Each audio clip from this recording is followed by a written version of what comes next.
Salut tout le monde, c'est Aude de Haute Couture et aujourd'hui, on fait une couture accompagnée d'un patron gratuit de la compagnie Closet Core et c'est un patron pour gâter nos toutous. On fait un manteau pour nos animaux, donc on va pouvoir aller chercher nos tissus les plus chauds, les plus beaux et gâter nos toutous. Et on va pouvoir partir ça maintenant.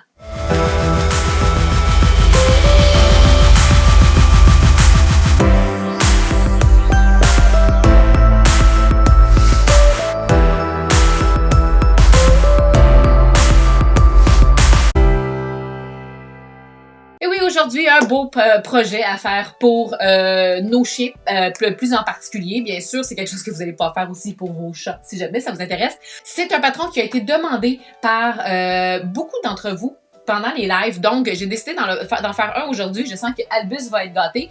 J'en ai acheté un sur Amazon, un manteau, il y a quelques temps. Surtout pour quand il pleut, pour qu'il reste imperméable. Ben, pas que le chien soit imperméable, mais qu'il reste à l'abri de la pluie. Mais bon, il est un peu grand. Il n'est pas tout à fait ce que j'aurais voulu. Fait qu'aujourd'hui, je teste le patron pour lui plus particulièrement. J'ai hâte de le faire. Et avec les tissus que j'ai choisis, il va avoir l'air du parfait gentleman et un petit peu de Sherlock Holmes aussi, donc c'est un parfait mélange. Plusieurs tissus peuvent être utilisés aujourd'hui. Comme je disais, si jamais vous voulez qu'ils soient imperméables, utilisez des tissus qui sont imperméables. Le soft shell pourrait être très intéressant aujourd'hui à utiliser. Vous pouvez prendre beaucoup de choses pour l'extérieur et pour l'intérieur. Tout est marqué sur le blog où est-ce que Closet Core explique comment faire le patron. Pour l'extérieur, on peut prendre du sergé, on peut prendre du denim, on peut prendre du canevas, on peut prendre de la laine. Aujourd'hui, je travaille avec de la laine. J'aime beaucoup la propriété isolante que la laine peut avoir. Et aussi, je trouve que le fini est vraiment beau. Ça donne exactement ce que je voulais pour le manteau d'Albus aujourd'hui. Mais j'avouerai que si j'aime particulièrement le patron, je referai probablement ce projet-là, mais avec du soft shell. À l'intérieur, on peut prendre une doublure, tout simplement. On peut prendre la flanellette sinon. Ou, comme aujourd'hui, moi, je travaille avec le Sherpa. Vous pourriez prendre ça aussi. Je trouve que ça ajoute quelque chose de un petit peu plus chaud et aussi un fini là, très intéressant. Donc, on va pouvoir aller se lancer au-delà de l'extérieur et de l'intérieur. Ce qu'on a besoin, ça va être de 2 à 4 mètres de biais, tout dépendant de la grandeur que vous voulez pour le chien. Et également une verge, donc à peu près 1 mètre de velcro, autant le doux que le rude, donc les boucles que les crochets. Donc, on va pouvoir aller chercher tout le matériel. Pour les mesures, pour trouver la grandeur de votre chien, moi, si je ne me trompe pas, je fais un 22 aujourd'hui, un 22 ans. Vous allez avoir besoin de la longueur d'eau de votre chien, donc à la base du cou, à peu près où est-ce que le collier tombe, jusqu'à la queue que moi j'ai pris. Et après ça, c'est le tour de la poitrine, donc juste en dessous des pattes avant, je viens prendre le tour et le tour de cou aussi. Donc moi, Albus tombait quasiment parfaitement dans le 22 ans. Closet Core est toujours très bon pour les grandeurs, même pour les chiens. Donc, je sais ce que j'ai coupé pour Albus aujourd'hui. Mes pièces sont toutes prêtes. Mon biais est également décati. Donc, je ne les lave pas parce que c'est un petit peu de la chenoute après ça à presser. Et à démêler. Fait que moi, ce que je fais, c'est que je prends mon fer plein vapeur, puis je viens repasser mon biais avec beaucoup de vapeur, et ça fait ce que ça a à faire pour décatir. Mes tissus sont également décatis. Le Sherpa, je l'ai mis dans la laveuse, mais je ne l'ai pas mis dans la sécheuse. Même chose pour la laine. De toute façon, le manteau, là, quand je vais le laver pour Albus, c'est quelque chose qui va sécher relativement rapidement parce que c'est de la laine, ça sèche bien. Le Sherpa aussi a quand même bien séché, mais bref, c'est quelque chose que je vais tout simplement suspendre quand vient le temps de laver le manteau. Mais il est vraiment intéressant de la façon qu'il est conçu. Je pense que c'est pas quelque chose que je vais avoir besoin de laver beaucoup. Contrairement au manteau que j'avais acheté sur Amazon pour Albus, c'était un petit manteau qui était un peu trop grand, fait que ça pendouille en avant, puis la tache qui vient sur le ventre est trop basse, fait qu'à chaque fois qu'il fait pipi, il fait pipi sur le manteau, parce qu'Albus fait pas pipi avant la patte, il fait pipi à 4 pattes. Pour celles qui se demandaient. Donc, à chaque fois qu'il fait pipi à l'extérieur, ben, il mouille son manteau, fait qu'à chaque fois qu'on lui met son manteau, il faut qu'on le lave après, fait que ça, c'est un petit peu plate. Je pense que c'est quelque chose que je vais particulièrement aimer aujourd'hui du patron qu'on utilise. Fait que je pense pas qu'on va avoir besoin de le laver souvent, mais bref, comme à notre habitude, on décatit notre tissu de la même façon qu'on va le laver une fois que le projet va être terminé. Donc, on a tout le matériel qu'on a besoin pour aller faire. Tout simplement, à la machine, aujourd'hui, on a besoin de la machine régulière avec une aiguille universelle. Je vais commencer avec une 92, mais je pense qu'à un moment donné, avec mon Sherpa, je vais switcher au 90-14, peut-être même la 116, nous verrons. Mais sinon, c'est tout ce qu'on va avoir besoin en termes de machine. Et on va aussi utiliser seulement le point droit. Donc, on va aller s'installer à la table pour pouvoir partir ce projet-là. Bon, fait qu'on s'est installé. J'ai ma pièce d'eau. Ça va être mon intérieur et ça va être mon extérieur. Et là, on va venir, la première étape, donc, faire les pinces. Fait que dans le bas, où est-ce que tout est rond, on a 2 pinces. On a la même chose naturellement sur la doublure. Fait que je vais venir faire mes pinces sur les deux. Fait que pour ma pince, je vais venir m'installer. Je vais venir mes deux bras de pince ici. Je vais venir les mettre une sur l'autre, endroit contre endroit.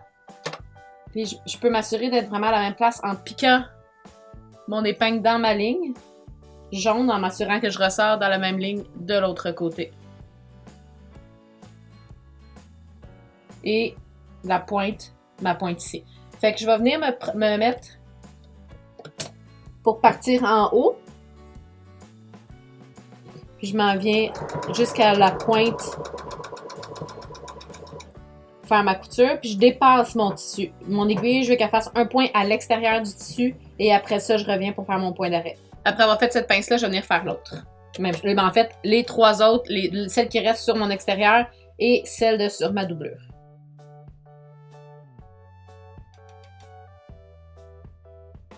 Fait que là, je vais pas aller presser ça. La laine, ça va super bien se presser parce que des fils naturels comme la laine, ça se presse bien. Celle-là va... Je la presserai pas, honnêtement, j'aurais pas vraiment besoin de le faire, mais étant donné que moi c'est vraiment épais parce qu'il est comme baqué, là, mon Sherpa, il est pas tout le temps comme ça à l'endos, des fois il y a quelque chose là, qui est venu comme coller comme là, qui pourrait être très beau même pour faire un extérieur puis avoir quelque chose avec un intérieur comme ça, mais bref, ça fait quelque chose de très épais, fait que je vais venir avec un autre ciseau que mon ciseau à tissu, je vais venir couper ma pince pour pouvoir l'ouvrir pour que ça soit un petit peu moins épais. Fait que je suis venue couper ma pince pour qu'elle soit ouverte comme ça ici. Fait que ça va être un petit peu moins épais quand va venir le temps de venir coudre ça tout ensemble, surtout avec notre billet. Je vais couper mes petits fils qui dépassent. Fait qu'une fois que les pinces sont ouvertes et pressées, on va pouvoir venir se mettre envers contre envers. Je vais venir aligner mon centre ici, le centre là et les pinces. On va venir juste s'installer barre à barre. Et là, elle suggère que pour ceux qui ont du Sherpa, comme moi ici, de venir faire un effet courte pointe, un effet matelassé. Fait que de venir faire des lignes. Je pense que je vais venir le faire, mais j'en ferai pas beaucoup parce qu'on a quand même une grande pièce. Mais je pense que je vais venir en faire une sur directement mes lignes pâles. Et probablement là... à 3 pouces de distance environ. Mais pour commencer, je vais venir faire mes repères, je vais venir faire des lignes et prendre des clips au lieu des épingles pour venir me clipper tout le tour, des pinces. Fait que j'ai tracé mes lignes pour venir le faire, mon matelassé. Après ça, je vais venir mettre des pinces pour m'assurer que tout ça reste bien en place pendant que je vais coudre. Et si vous voulez, vous pouvez mettre un walking foot. Je vous avouerai que ça va peut-être faciliter votre travail. Et pour vous donner un petit truc pour le matelassé, j'aime bien partir au centre. Fait que je vais partir de ma ligne du centre et après ça, aller vers l'extérieur. Et la même chose dans l'horizontale, je vais venir partir au centre et à partir de l'extérieur.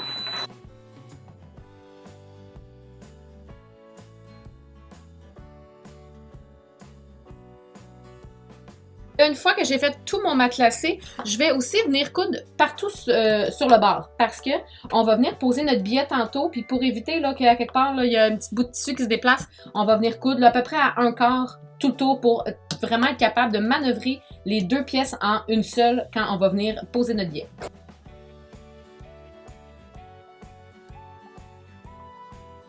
Fait qu'après ça, on va pouvoir venir positionner notre velcro. Je vais venir commencer par me faire des crans de chaque côté. Puis après ça, avec ma règle, je vais venir me faire des lignes droites. Je viens faire mes marques d'un bout à l'autre. Et là, si vous voulez, moi je pense que c'est ce que je vais faire, mais je vais venir me mettre en blanc. Étant donné que mon velcro est blanc, je ne vais pas vouloir voir ma couture brune. Fait que je vais venir changer la couleur de mon fil et venir positionner mon velcro. Sur cette partie-là, le velcro que je vais prendre, c'est le doux. Donc les boucles, c'est ça qui va être placé comme ça. Fait que ça, une fois que c'est fait, je vais venir faire aussi cette pièce-là. Et là, avant de venir marquer le velcro, j'y ai pas pensé, mais il faut que je vienne aussi prendre ça ensemble. Fait que je vais aller faire mon matelassé sur celui-là également. et coudre tout le tour. Fait que je vais venir le traiter de la même façon que j'ai traité la grande partie. Fait que je vais venir prendre mon velcro exactement où est-ce qu'il y a mon emplacement. Je vais déplacer mon aiguille parce que j'aime bien venir me placer l'aiguille le plus près du bord, mais le plus de pieds possible sur mon velcro. Oh mon Dieu, ça saute des points mon affaire.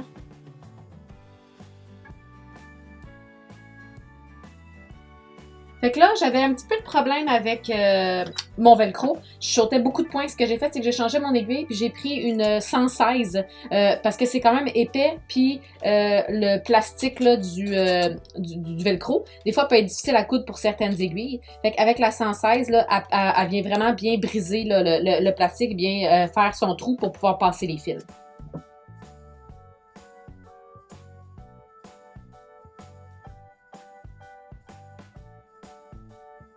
Fait que là, on va pouvoir venir poser aussi le velcro rude, mais sur la partie qui va venir sur le ventre de notre chien. Au lieu de le mettre sur notre endroit, on va venir le mettre sur notre doublure. Là, je m'étais trompée. La vidéo, vous allez voir, je le mets sur l'endroit, mais c'est vraiment sur la doublure qu'il faut venir le mettre. Donc, moi, j'ai décousu et je me repositionne. Fait que je vais venir faire la même chose avec le velcro rude, où est-ce que j'ai mis mes emplacements. Et là, si vous avez encore de la difficulté, un autre truc que je peux vous donner pour le velcro, c'est d'essayer, du moins, de ne pas coudre dans les petits crochets ou dans les boucles. Il y a sur de chaque côté des petites bandes qui n'ont pas de velcro. Il n'y en a pas beaucoup, mais idéalement, c'est là qu'il faut coudre. Pas trop proche du bord, puis pas trop proche des crochets dans le centre. C'est vraiment pas facile. Si vous avez à être un peu sur les crochets, là, sur le rude, c'est pas dramatique, mais essayez de ne pas être trop près du bord.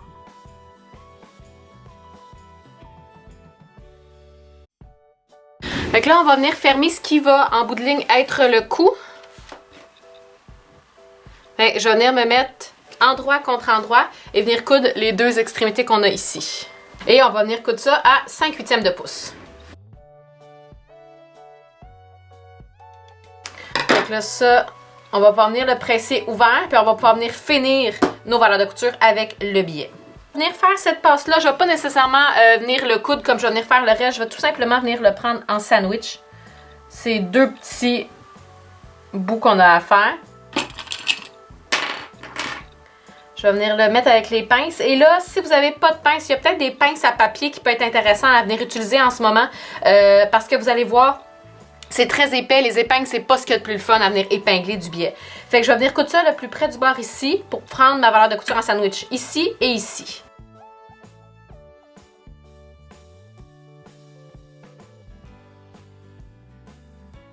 Fait que notre cou est fermé. On va pouvoir venir faire la finition au biais ici. Je ne vais pas le couper d'avance, je vais juste venir l'installer tout de suite. Et là, ça va être un petit peu plus différent que ce que je fais d'habitude. La partie qui est la plus longue, c'est cette partie-là qu'on va utiliser en premier. On va ouvrir le billet au complet et venir se poser endroit contre endroit sur la doublure de mon projet. Je ne vais pas partir au bout complètement parce qu'à la fin, je vais vouloir retourner ça. Fait que je vais partir à environ 1 demi-pouce du bord. Je suis l'endroit de mon billet sur ma doublure et c'est la partie la plus longue de mon billet que j'ai pris. Et là, je vais venir coudre directement dans le pli. Et là, j'ai enlevé la table de ma machine pour être capable d'enfiler le tour du cou autour du bras de la machine. Là, comme je disais, je pars pas directement du bout ici. Je vais partir environ 1 demi-pouce, 3/4 de pouce plus bas. Et je vais venir piquer directement dans le pli de mon billet. Et je viens faire tout autour de mon tour de cou.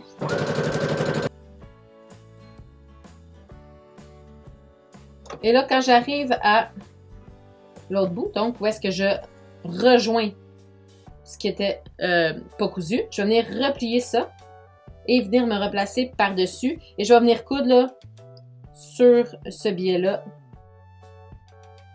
Je viens coudre jusqu'au bout du biais, puis après ça, petit point de recul pour m'enlever. Je vais venir couper le restant du biais. Et là, je vais venir me retourner mon billet pour me reprendre en sandwich sur l'endroit, donc l'extérieur de mon tissu. Et là, je vais venir coudre sur le bord en plaçant ici.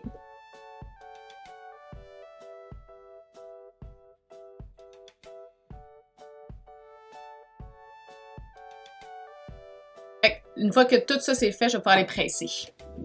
Donc une fois que le tour du cou est fait, on va pouvoir mettre ça de côté et prendre celui-là ici. Et ça, on va venir faire la même chose. On va venir poser notre biais tout le tour. On a le haut qui est ici, où est-ce qu'il y a les velcro, le bas ici, on ne vient pas le coudre. Fait que la façon que je viens poser mon biais sur la partie qui va être sous le ventre que je suis en train de faire, c'est de la même façon que j'ai faite pour le cou. Fait que j'ai endroit contre endroit la partie la plus longue de mon biais que je viens poser sur la doublure. Puis ensuite, je vais venir retourner et fermer en cousant le plus près du bord possible.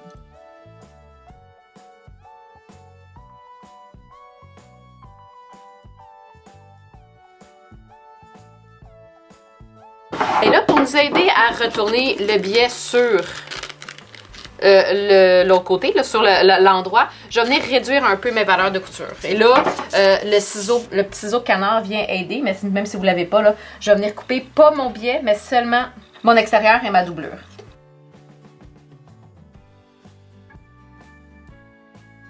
Et dans la partie la plus courbe, je vais venir cranter un petit peu dans mon biais, parce que sinon on va avoir de la misère à venir le retenir, à venir le retourner.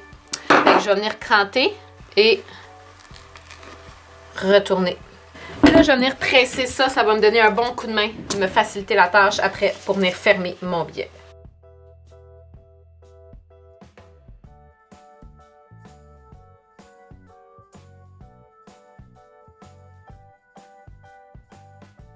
Dans le bout ici, honnêtement, je trouve ça très difficile. C'est peut-être trop prononcé comme courbe pour mettre du biais, là, mais bon. Il va probablement avoir un petit pli. En tout cas, c'est comme ça que moi, je vais le faire. Ça se peut que vous ayez un petit peu de difficulté à faire cette partie-là. Et là, je vais pouvoir venir coudre, donc, pour fermer ça ici.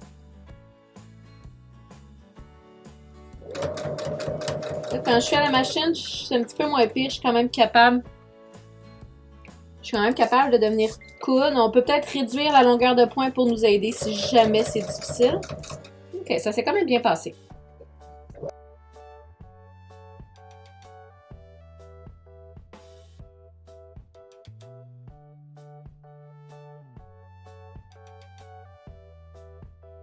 Je vais juste venir presser une dernière fois. M'assurer que tout est bien. Et là, on va pouvoir reprendre ce qui va être sur le dos.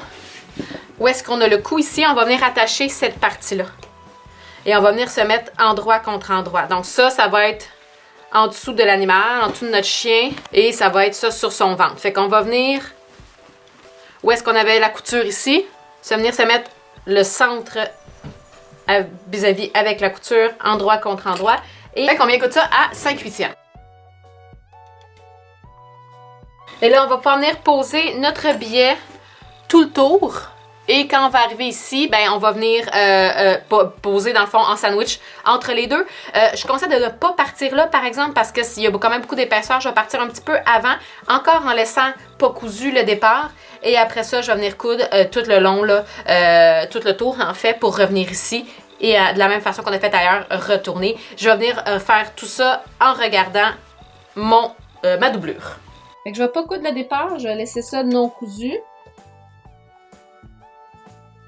Et là, quand j'arrive à qu'est-ce qu'on vient de coudre, je vais venir enligner le pli de mon biais avec la couture que je viens faire. Puis après ça, je vais venir couper le surplus. Je viens aligner mon pli avec ma couture.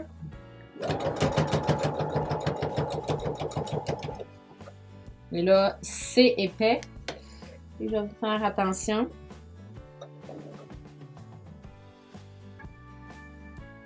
Après ça, je vais aller retourner tranquillement pour être bord à bord avec tout le reste de mon projet.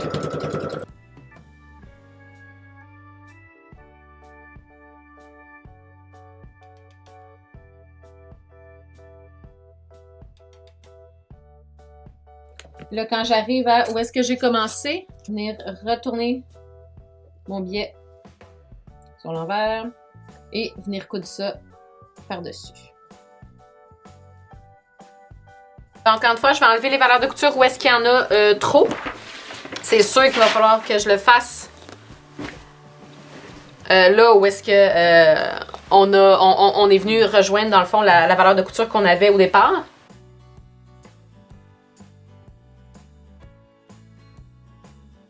Fait que finalement, moi, quand je viens réduire mes valeurs de couture, là, je viens tout enlever ce qui déborde du biais. Fait que quand je place mon biais bien à plat, s'il y a des trucs qui débordent de ça, c'est ça que je viens couper.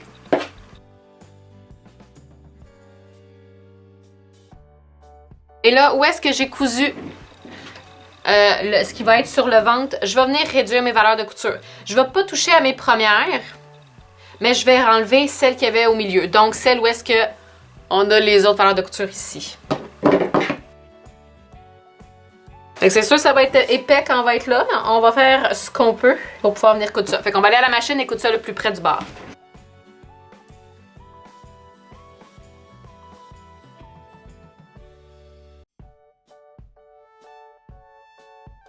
Là, une fois que tout est posé tout le tour, ce que je vais venir faire, c'est en redescendant ça, ce qui va sur le ventre, là, ce qu'on est venu coudre sous le cou, on va venir, théoriquement, il va comme ça ici. Je vais venir le replacer vers le bas, puis je vais venir faire une surpiqûre dans ça comme ça ici pour que ça se tienne en place. Je vais venir coudre ça en place, une petite surpiqûre. Je vais y aller doucement, c'est quand même épais, mais on devrait être capable de bien placer nos choses en dessous, le biais, et coudre ça. Fait que là, une fois que la surpiqûre est faite, le projet est terminé. On va pouvoir aller l'essayer à nos hôpitaux, voir si tout fonctionne bien. Et aller prendre une marche pour les donner jouer dehors réchauffer. Et voilà, c'est ce qui conclut la vidéo d'aujourd'hui. J'espère que c'est un projet que vous avez apprécié et que vos chiens vont aimer être au chaud grâce à vous. Je vais laisser naturellement toutes les informations nécessaires dans la boîte de description juste en dessous du vidéo, dont le patron, mais aussi le lien vers le blog avec les images de confection. Des fois, ça peut nous aider là, s'il y a certaines qui se passent que vous avez eu de la difficulté à comprendre. Si la vidéo vous a pas aidé, les images vont très certainement le faire. Après avoir fait ce projet-là, n'hésitez pas d'aller sur la communauté Haute Couture sur Facebook pour nous partager des photos de vos toutous avec leur nouveau manteau. Et sur ce, tout le monde, je vous dis bonne couture et à bientôt. Coucou, t'es-tu content? Oh, t'es content? T'es content, mon chien, de ton manteau? Ouf, ça c'est un chien aussi.